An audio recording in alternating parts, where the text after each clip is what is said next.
Добар ден, почитувани ученици. Добре дојдовте во Е-училница, час по предметот македонски јазик, наменет за учениците од 9-то одделение.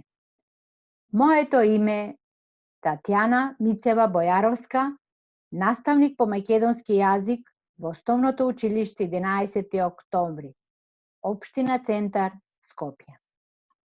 Оваа видео лекција е наменета за 9-то одделенците и насловена е Стилско изразно средство, стилска фигура, иронија. Потребен материјал за овој час е учебник, тетрадка, пенкало или молив. Цели: да именува стилски фигури во творби, да толкува стилски фигури во песна, да примени стекнати знаења за стилски фигури во вежби, да пребарува примери со употреба на стилски фигури. Наставна единица: стилско изразно средство или стилска фигура, иронија. Оваа лекција се наоѓа на страница 70 во учебникот за 9-то одделение. Пред да преминеме, да повториме, односно да се потсетиме.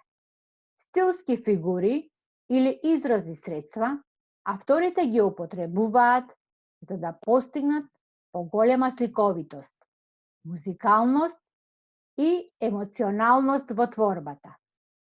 Со нив творбата стилски се обогатува и ја прави попривлечна за читателот. До сега сте ги изучиле следните стилски фигури: ономатопеја, компарација, метафора, епитет, апостроф, рефрен, символ. Овој час ние ќе се запознаеме со стилската фигура иронија.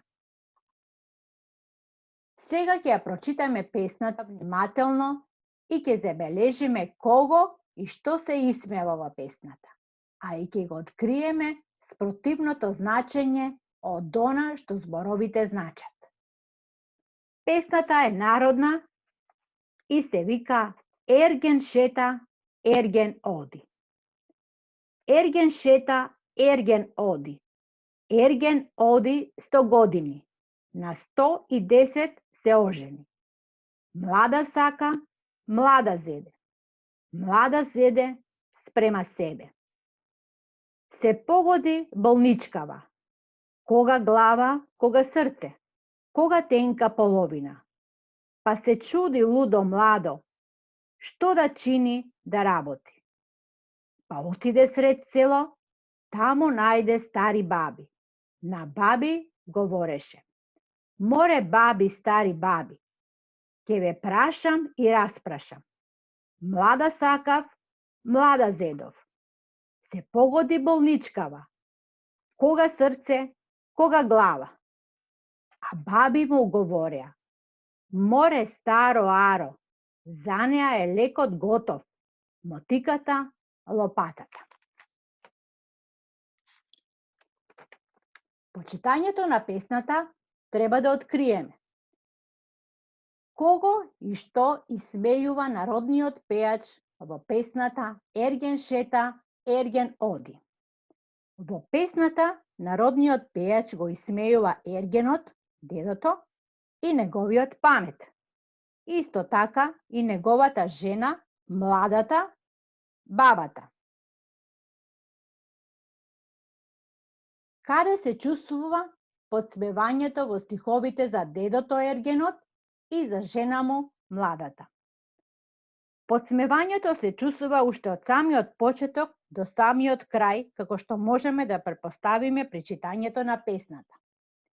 Ерген оди 100 години, на 110 се ожени. Млада сака, млада зеде спреме себе. Кое е објаснувањето на последните два стиха? Во последните два стиха е исмевањето за младата, бабата, која што била многу мрзлива. И затоа за неа биле лек, мотиката и лопатата, што представуваат синоним за работа. Што е потребно да запомниме? Потребно е да се запомни. Кога на зборовите им се дава прикриено спротивно значење од она што навистина значат, тоа изразно средство се вика иронија. Спротивноста во значењето на зборовите сликовито може да се прикаже и во следниве примери. Кога за некого ќе кажеме дека е работна, спротивно мислиме мрзлива. Фали, куди. Сака, спротивно мрази. Храбар, плашлив. Иронијата како стилска фигура се применува и во секојдневниот говор. Практично, ова изразно средство, иронијата, наоѓа примена и во секојдневниот говор, особено во ситуации кога таа спротивност во значењето на зборовите или изразите треба да се нагласи со повисок тон. Примери за иронија во секојдневниот говор. Кога сакаме за некого да кажеме за особината на скржавост, се вели толку е дарежлив. Кога се критикува некој кој што е бавен, се кажува брзината му е јака страна. Ако се сака да се потенцира нечија плашливост, велиме има храбро срце. За на крај, драги ученици, домашна задача. Пронајдете 2 народни песни со стилската фигура иронија. Ви благодарам на вниманието.